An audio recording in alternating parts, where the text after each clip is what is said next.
My name is Michael Simons, and I'm a professional realtor here in Playa Hermosa, Guanacaste, Costa Rica, known as the Papagayo. I've been a full-time permanent resident since 2003, and I'm licensed with Costa Rica Guanacaste Association of Realtors. Nobody works harder for their clients than I do, and nobody sells more real estate than I do. I've helped thousands of people purchase an investment property or relocate to our little paradise.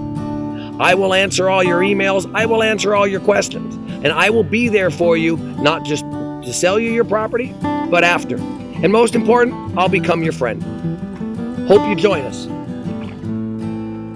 Obviously, all of Costa Rica is a beautiful country, but not all of it is somewhere that you want to live. As a matter of fact, the majority of Costa Rica is very remote, very underdeveloped, national parks, beautiful, beautiful rainforests, but not necessarily where you want to live. Unless, of course, your goal is to run a little butterfly farm up in the jungle or something, the majority of people want to live near the beach. The Papagayo area makes up Playa Ocotal, Playa del Coco, Playa Hermosa, and Playa Panama is the most beautiful area in the entire country, and we have the most beautiful beaches. But there's more to it than that. And it goes back a long, long time. It actually goes back into the 80s. In the mid-80s, the government of Costa Rica wanted to find one area that they could make the focal point of tourism and foreign investment. They wanted to develop an area in their country where the foreigners could come, vacation, live, have a great time, spend their money, and go home. And they looked all over Costa Rica, and they picked this area in the Northwest Pacific known as the Papagayo. The Papagayo means the parrot, the Gulf of the Parrot. That's that big, beautiful bay that's behind us. They say that because as you look around, you will see hundreds, if not thousands, of beautiful parrots flying through the air and landing in the trees.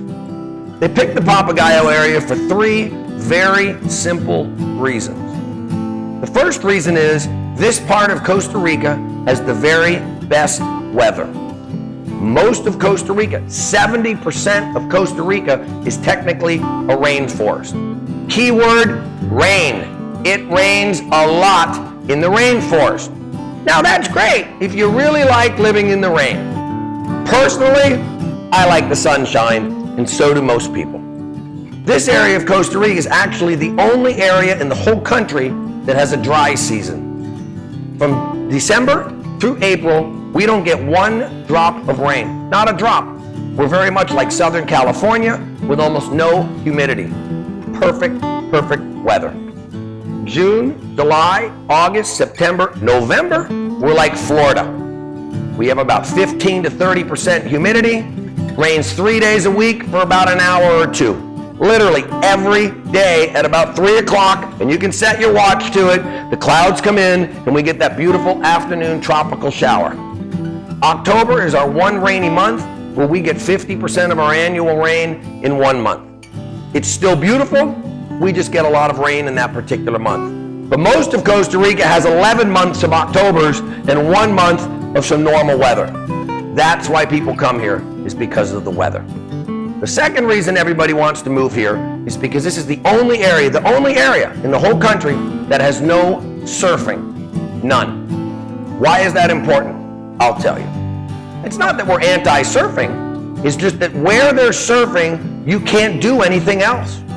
The waves in Costa Rica are some of the biggest in the world, second only to the north shore of Hawaii. That's great if your name is Kalamalamala and you're a world-class surfer. Most of us are not world-class surfers. Most of us, as a matter of fact, can't surf at all. And we surely can't surf 6, 8, 10-foot waves. Most of my clients are a little bit older. They've had knee replacements, back surgeries, hip problems, and a 6 or 8 foot wave can knock you over pretty easy. Many of my clients have little kids or grandkids. Obviously, it's very dangerous for a little 2-year-old to be playing where there's a lot of surf. It would be very bad for business at all the resorts if the tourists were getting sucked out to sea with big undertows and big waves and drowning. And there are actually a lot of drownings in the other parts of Costa Rica. If you look over my shoulder here at the bay, you'll see it's almost like a gigantic lake. Very, very, very, very calm. Here we can do everything but surf. We have the best snorkeling. We have the best scuba diving. We have unbelievable sailing. We have whales, literally, that swim right up into the bay. You can go out on a catamaran. You can do the stand-up paddleboard. You can jet ski. We have a marina. You can't have a marina where there's 6, 8, 10-foot waves. Some of the best fishing in the world is right here, a few minutes off of our beaches. We're talking 600-700-pound marlins. I have a buddy that goes out fishing every single day. He comes back 5, 10, 15 sailfish in one day. The fishing here is incredible. So, we have the best weather, we have the best water, and what really put this place on the map is the Liberia Airport. I don't know if you know the history of the Liberia Airport, but the runway was built in the early 80s. It was actually built by the CIA and Oliver North when we weren't running guns to the Nicaraguans. And when that whole thing blew up in our face, that beautiful runway sat, and it sat for 20 years. 20 years.